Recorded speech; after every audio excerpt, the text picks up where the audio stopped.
దినవృత్తాంతములు 2వ గ్రంథము 13వ అధ్యాయము. రాజైన యెరోబాము ఏలుబడిలో 18వ సంవత్సరమందు అబీయా యూదావారి మీద ఏలనారంభించెను. అతడు 3 సంవత్సరములు యెరూషలేమునందు ఏలెను. అతని తల్లి పేరు మీకాయ. ఆమె గిబియా ఊరివాడైన ఊరియేలు కుమార్తె. అబీయాకును యెరోబామునకును యుద్ధము కలుగగా అబీయా 4 లక్షల మంది పరాక్రమశాలుల సైన్యము ఏర్పరచుకొని యుద్ధమునకు సిద్ధము చేసెను. యెరోబామును 8 లక్షల మంది పరాక్రమశాలులను ఏర్పరచుకొని అతనికి ఎదురుగా వారిని యుద్ధమునకు వ్యూహపరచెను. అప్పుడు అబీయా ఎఫ్రాయిము మన్యమందుండు సెమరాయిము కొండ మీద నిలిచి ప్రకటించినదేమనగా, యెరోబామా, ఇశ్రాయేలు వారలారా, మీరందరూ నాకు చెవియొగ్గుడి.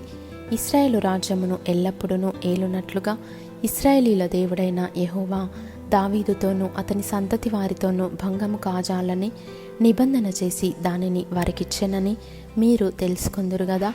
అయినను దావీదు కుమారుడైన సొలొమోనుకు దాసుడును నెబాతు కుమారుడునగు యెరోబాము పనికిమాలిన దుష్టులతో కలిసి లేచి తన యజమానుని మీద తిరుగుబాటు చేసెను. సొలొమోను కుమారుడైన రెహబాము ఇంకను బాల్యదశలో నుండి ధైర్యము లేనివాడై వారిని ఎదిరించుటకు తగిన శక్తి లేకున్నప్పుడు వారు అతనితో యుద్ధము చేయుటకు సిద్ధమైరి. ఇప్పుడు దావీదు సంతతి వారి వశముననున్న యెహోవా రాజ్యముతో మీరు యుద్ధము చేయ తెగించేదమని తలంచుచున్నారు. మీరు గొప్ప సైన్యముగా ఉన్నారు. యెరోబాము మీకు దేవతలుగా చేయించిన బంగారు దూడలను మీ యొద్ద ఉన్నవి. మీరు అహరోను సంతతి వారైన యెహోవా యాజకులను లేవీయులను త్రోసివేసి అన్యదేశముల జనులు చేయునట్లు మీ కొరకు యాజకులను నియమించుకొంటిరి గదా. ఒక కోడెతోనూ 7 గొర్రె పొట్టేళ్లతోనూ తను ప్రతిష్ఠించుటకై వచ్చు ప్రతివాడు దైవములు కాని వాటికి యాజకుడగుచున్నాడు. అయితే యెహోవా మాకు దేవుడయున్నాడు, మేము ఆయనను విసర్జించిన వారము కాము. అహరోను సంతతి వారు యెహోవాకు సేవ చేయు యాజకులయ్యున్నారు. లేవీయులు చేయవలసిన పనులను లేవీయులే చేయుచున్నారు. వారు ఉదయాస్తమయములయందు యెహోవాకు దహన బలులు అర్పించుచు సుగంధ ద్రవ్యములతో ధూపము వేయుచు పవిత్రమైన బల్ల మీద సన్నిధి రొట్టెలు ఉంచుచు బంగారు దీపస్తంభమును ప్రమిదలను ప్రతి సాయంత్రము ముట్టించుచు వచ్చుచున్నారు. మేము మా దేవుడైన యెహోవా ఏర్పరిచిన విధిని బట్టి సమస్తము జరిగించుచున్నాము గాని మీరు ఆయనను విసర్జించిన వారైతిరి. ఆలోచించుడి, దేవుడే మాకు తోడై మాకు అధిపతిగా నున్నాడు. మీ మీద ఆర్పాటము చేయుటకై బూరలు పట్టుకొని ఊదునట్టి ఆయన యాజకులు మా పక్షమున ఉన్నారు. ఇశ్రాయేలు వారలారా, మీ పితరుల దేవుడైన యెహోవాతో యుద్ధము చేయకుడి, చేసినను మీరు జయమందరు.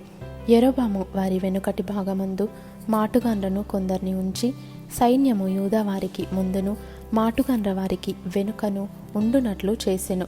యూదావారు తిరిగి చూచి యోధులు తమకు ముందును వెనుకను ఉన్నట్టు తెలుసుకొని యెహోవాకు ప్రార్థన చేసిరి. యాజకులను బూరలు ఊదిరి. అప్పుడు యూదావారు ఆర్పటించిరి. యూదావారు ఆర్పటించినప్పుడు యెరోబామును ఇశ్రాయేలు వారందరూ అబీయా ఎదుటను యూదావారి ఎదుటను నిలవలేకుండునట్లు దేవుడు వారిని మొత్తినందున ఇశ్రాయేలు వారు యూదావారి ఎదుట నుండి పారిపోయిరి. దేవుడు వారిని యూదావారి చేతికి అప్పగించినందున అబీయాయును అతని జనులను వారిని ఘోరముగా సంహరించిరి. ఇశ్రాయేలు వారిలో 5 లక్షల మంది పరాక్రమశాలులు హతులైరి.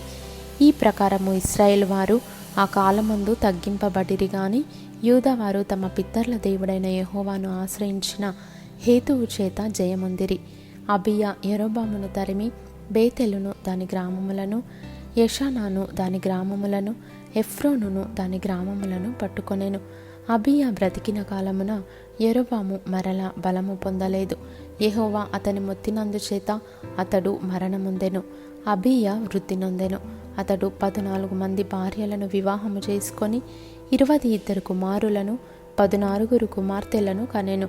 అబీయా చేసిన ఇతర కార్యములను గూర్చియు అతని చర్యను గూర్చియు అతని కాలమున జరిగిన సంగతులను గూర్చియు ప్రవక్త అయిన ఇద్దో రచించిన సటీకా గ్రంథమునందు వ్రాయబడి ఉన్నది.